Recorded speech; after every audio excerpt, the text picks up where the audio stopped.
when he observed a vehicle in the left turn-only lane travel through the intersection without turning left. Don't go! 29 PD 1080. Down! On the ground! On the ground! Put your hands behind your back! All you gotta do is stop. For a simple fucking ticket. On July 9th, 2023, the asphalt of Kenosha County transformed into a friction-scorched stage for a life-altering decision. A white sedan sat motionless in a dedicated turn lane in Pleasant Prairie, Wisconsin. The traffic light signaled permission to proceed, but the driver made a choice that defied the pavement markings. Instead of turning left, as the infrastructure dictated, the vehicle accelerated straight through the intersection. An officer with the Pleasant Prairie Police Department witnessed this minor infraction from his patrol cruiser. He initiated what should have been a routine enforcement contact for a lane deviation. The situation dissolved instantly into chaos as the driver floored the accelerator.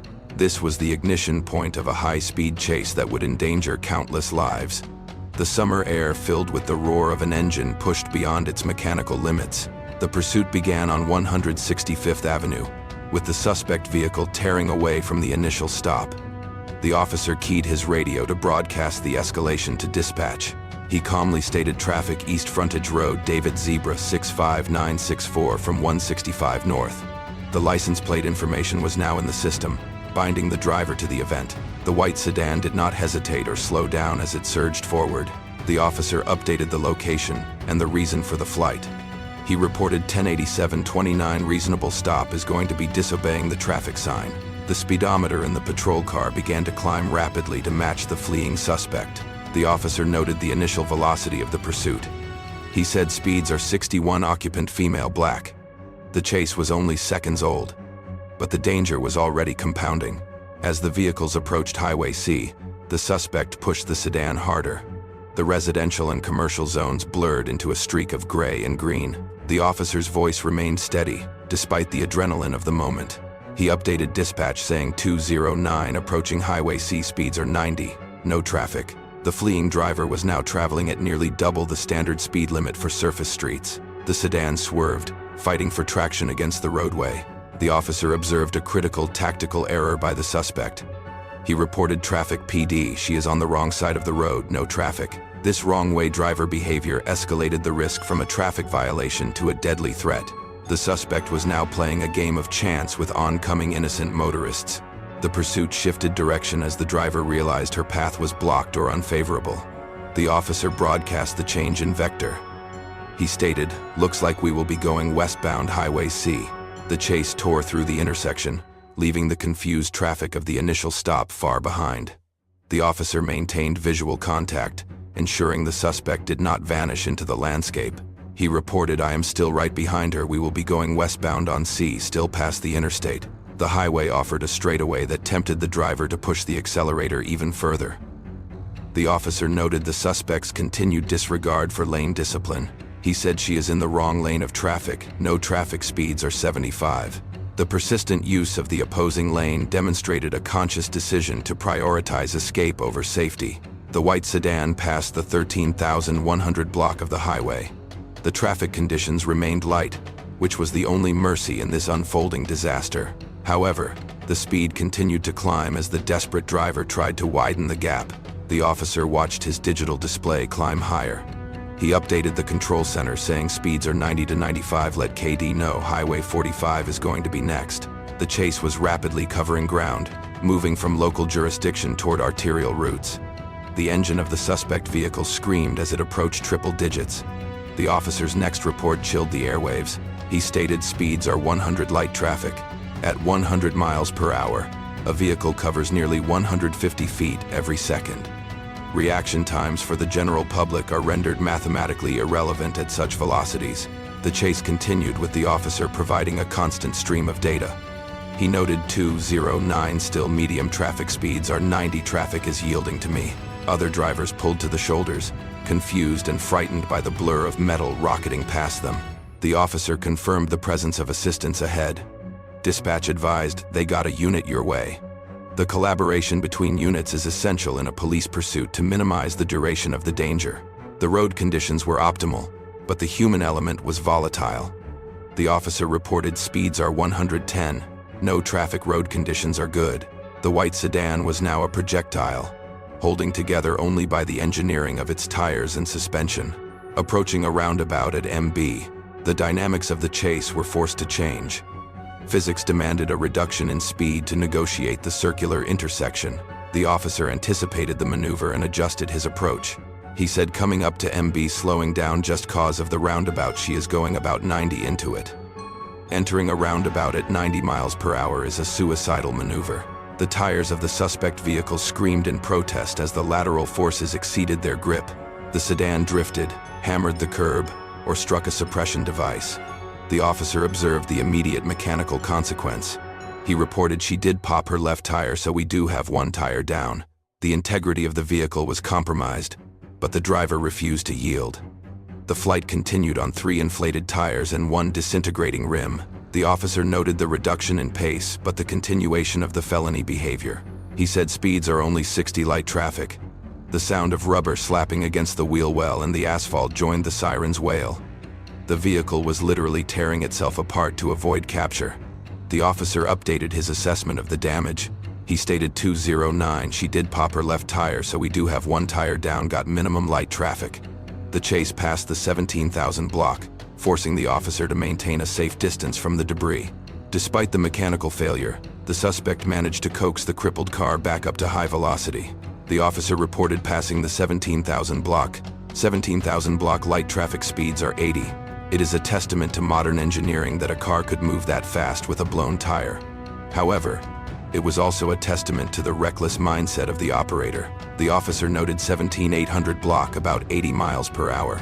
The vibration inside the suspect vehicle must have been violent and deafening.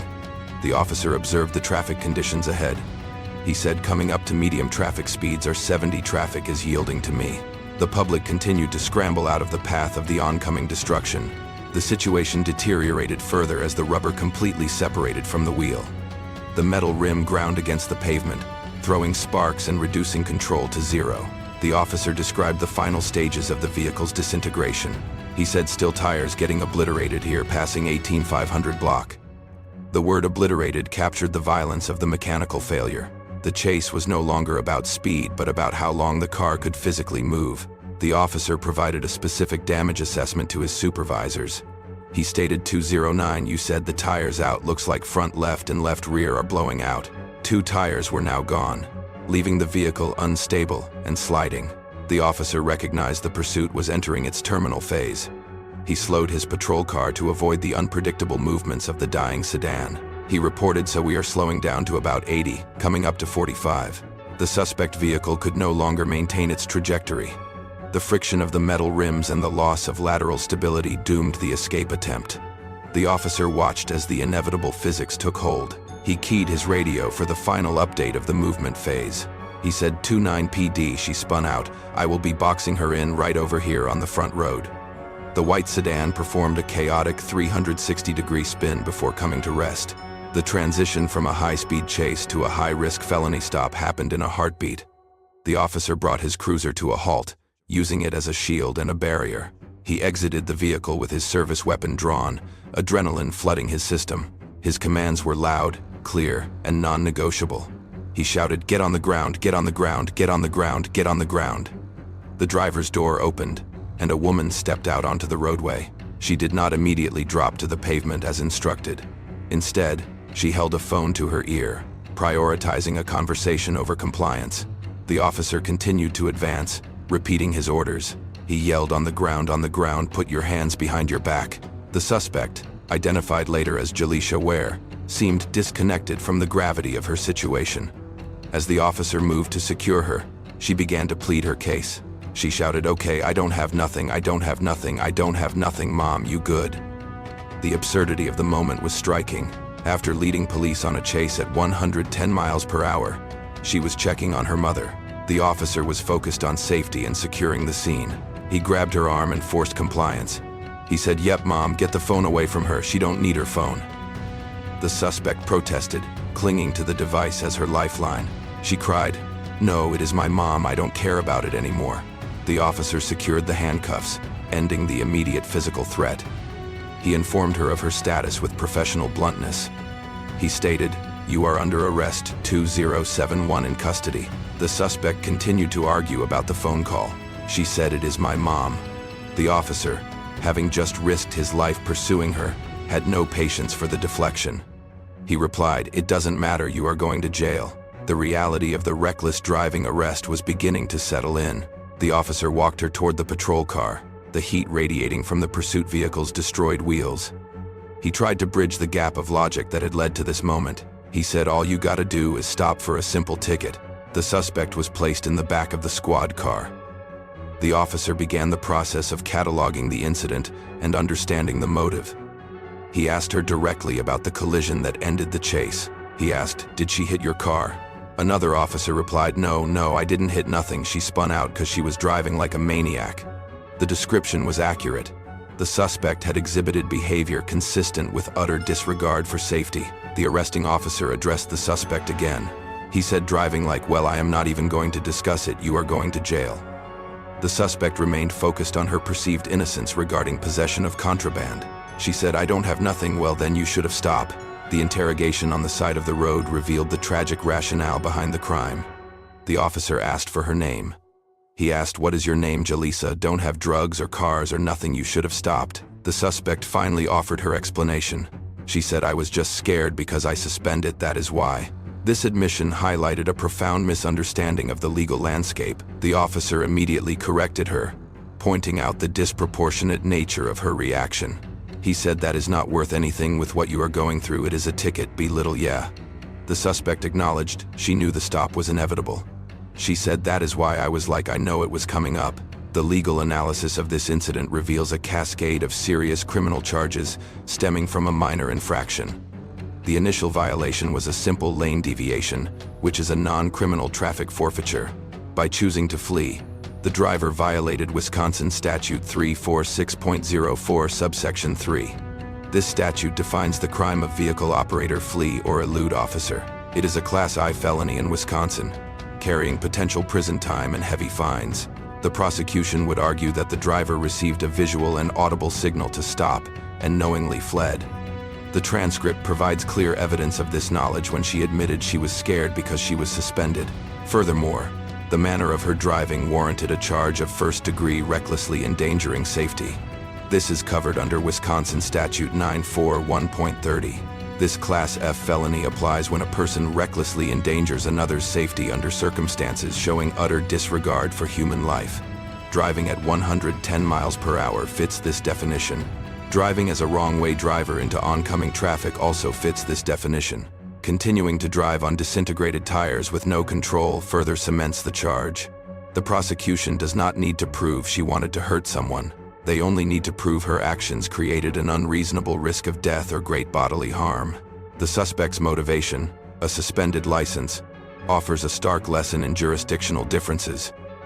In Illinois, driving on a suspended license can be a criminal offense, a Class A misdemeanor. However, the Pleasant Prairie police chase occurred in Wisconsin. The officer explained this distinction clearly during the arrest. He told her in Illinois that it is a crime to drive while revoked or drive while suspended. He continued, or without a license in Wisconsin, it is a ticket, literally, that is all I have. This tragic irony means the driver turned a monetary fine into multiple felony convictions. She traded a few $100s in tickets for years of potential incarceration. The search of the vehicle confirmed the officer's suspicion that there was no other contraband. The officer noted the subsequent search of her vehicle yielded no evidence of additional crimes. This traffic stop gone wrong was driven entirely by panic and misinformation. The driver calls mom during arrest because she realized too late that she had destroyed her own future. She was charged with 2 felonies, fleeing an officer and first-degree recklessly endangering safety. The judicial system takes these offenses seriously due to the danger they pose to the public. She spent nearly 3 weeks in jail before she posted a $20,000 bond. The broader impact of such events extends beyond the arrest of one individual. Every time a driver initiates a police pursuit, they endanger every family on that roadway. The officer mentioned traffic is yielding to me multiple times. Each of those yielding drivers was a potential victim of a head-on collision. The community is forced to bear the risk of one person's desire to avoid a ticket. The disintegration of the suspect's tires sent debris scattering across the highway. This creates hazards for other motorists long after the chase has ended. The resources required to prosecute these cases burden the taxpayer and clog the court system. Currently, she is awaiting a plea hearing scheduled for March 2025. She has entered a plea of not guilty to both felony charges. This is a standard procedural step in the criminal justice process. The officer noted that the bond amount reflected the severity of the flight. He said, "That is typical. That is our typical bond for fleeing. It could be higher." The legal consequences will likely include a revocation of her driving privileges for a significant period. She also faces the stigma of being a convicted felon, which affects housing and employment. The lessons from this incident are clear and imperative for every driver. First, fleeing from law enforcement is never a rational or safe option. You cannot outrun a radio, and you cannot outdrive a helicopter. The officer stated, "All you had to do is stop, and I would have given you a ticket." Compliance at the initial stop provides the only opportunity for a positive outcome. If you are confused about why you are being stopped, pull over safely and ask. Second, understand the laws of the state you are driving in.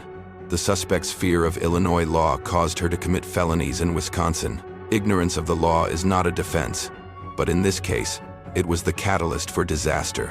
Finally, this case highlights the immense professionalism required of law enforcement officers.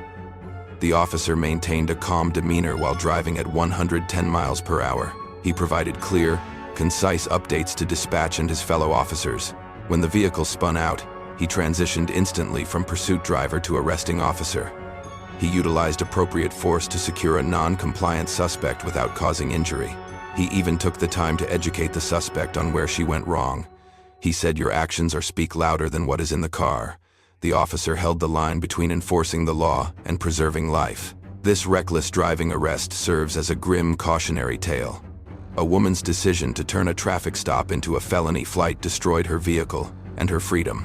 The white sedan sitting on its rims on the frontage road is a monument to poor decision-making. The sound of the officer's voice saying, "You went from a very simple ticket to multiple felony charges," should echo in the mind of every driver. The road is shared by us all, and the safety of the community depends on compliance and common sense. 110 miles per hour is not a speed for public highways. It is a speed for racetracks and tragedies.